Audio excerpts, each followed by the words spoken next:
बात तो चलो तो हाँ सही है, पर ये बताओ लंका काहे जलाए? तो हनुमान जी महाराज कहा था कि लंका हम नहीं जलाएं प्रभु, तो कहीं पर के जलावा, तो कहीं सुनो कि उन्हीं ने कहे घी पिया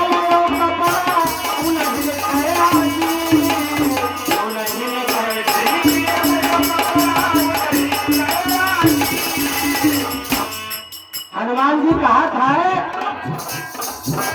कि प्रभु जी बताओ कि हम यहाँ से न फूल ले जल रहा, न तेल ले जल रहा, न कपड़ा ले जल रहा,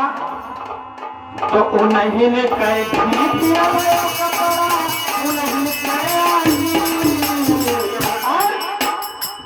जब हमारे कुर्सी में कपड़ा लपेट दे और आग लगाई दे तो जान बचावे क्या खातिर हम यहाँ हुआ भाई,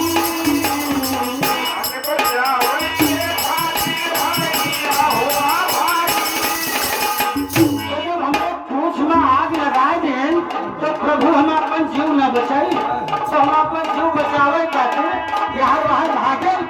और जब हम यहाँ बाहर भागे तो राम जी